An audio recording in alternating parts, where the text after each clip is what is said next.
semuanya, Mner dan teman-teman.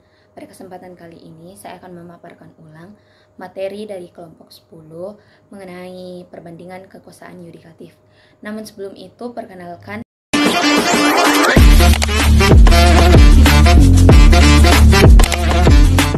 Baik, sebelum masuk ke dalam materi ada dua topik pembahasan. Yang pertama sistem kekuasaan yudikatif di Iran dan yang kedua sistem kekuasaan yudikatif di Prancis. Setiap negara memiliki sistem ketatanegaraan yang berbeda sesuai dengan sejarah, budaya, ideologi, dan nilai-nilai yang dianut oleh masyarakatnya.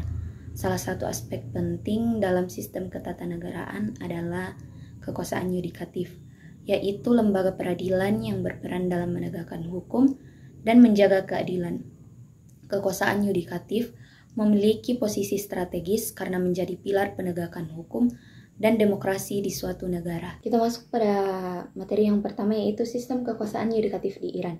Kekuasaan yudikatif di Iran berlandaskan pada hukum Islam Syariah dalam sistem teokrasi, sehingga perannya tidak hanya menegakkan hukum, tetapi juga menjaga moralitas sesuai syariah. Kekuasaan ini berada di bawah otoritas pemimpin agung yang menunjuk kepada kepala yudikatif dan memiliki pengaruh besar terhadap peradilan. Meski konsisten menegakkan nilai agama, sistem ini menghadapi kritik karena keterbatasan independensi, transparansi, serta perlakuan yang kurang setara bagi oposisi politik dan kelompok non-muslim. Kita masuk pada struktur kekuasaan yudikatif. Lembaga yudikatif di Iran terdiri dari satu, pengadilan umum, di mana peradilan ini menangani perkara pidana dan perdata. Yang kedua, pengadilan revolusi, di mana pengadilan ini dibentuk pasca Revolusi Islam 1979, menangani kasus-kasus politik, narkotika, korupsi besar, dan pelanggaran ideologis. Yang ketiga, pengadilan khusus militer dan lembaga peradilan lainnya untuk kasus-kasus tertentu. Dan yang terakhir yaitu kepala lembaga yudikatif diangkat oleh pemimpin agung untuk masa jabatan 5 tahun dan memegang kendali atas semua kebijakan strategis kehakiman, termasuk pengangkatan hakim senior dan peraturan administrasi peradilan. Kita masuk pada fungsi dan wewenang. Kekuasaan yudikatif memiliki wewenang luas yang mencakup satu, menegakkan hukum sesuai hukum Islam dan ketentuan konstitusional. Yang kedua, mengadili perkara kriminal, sipil, dan administratif. Dan yang ketiga, menangani pelanggaran keamanan nasional dan moralitas umum. Yang keempat, mengawasi lembaga-lembaga pemerintahan dalam hal hukum dan perundang-undangan. Dan yang terakhir, melakukan peninjauan hukum dan perselisihan terkait hukum Islam.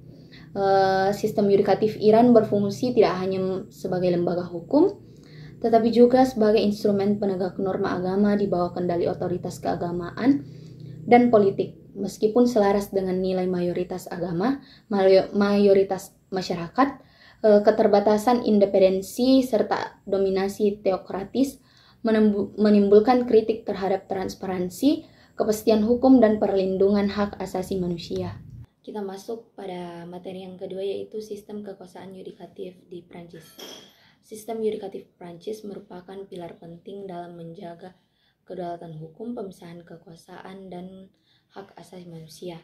Berakar pada Kode Napoleon, sistem ini menekankan independensi, netralitas, dan profesionalisme hakim dengan struktur peradilan yang hierarkis, serta adanya dualisme peradilan umum dan administratif.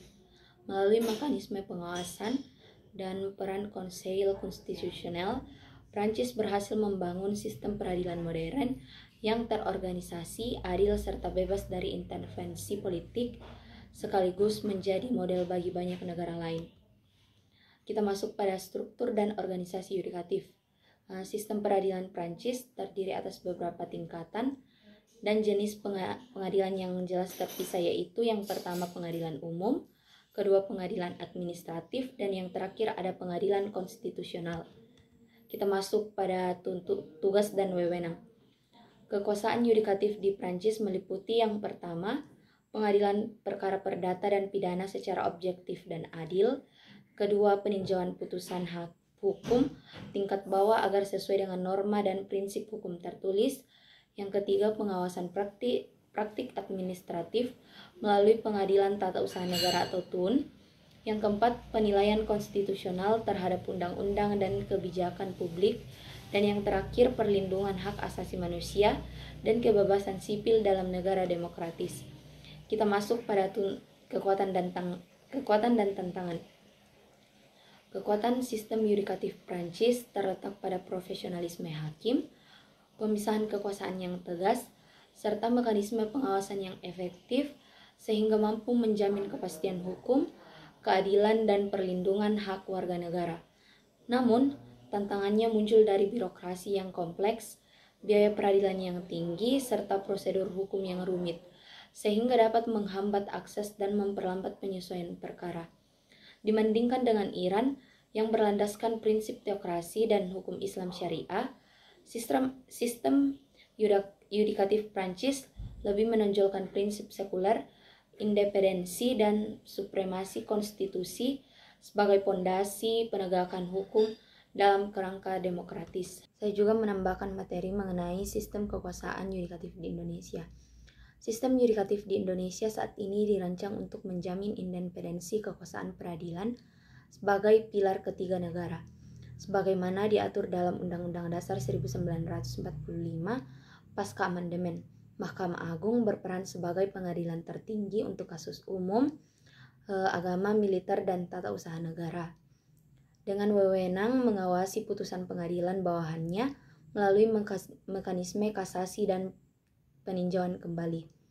Sementara itu, Mahkamah Konstitusi secara khusus menangani sengketa konstitusional seperti uji materi undang-undang, sengketa pemilu, dan pembubaran partai politik yang dibentuk pada tahun 2003 untuk memperkuat checks and balance terhadap eksekutif dan legislatif.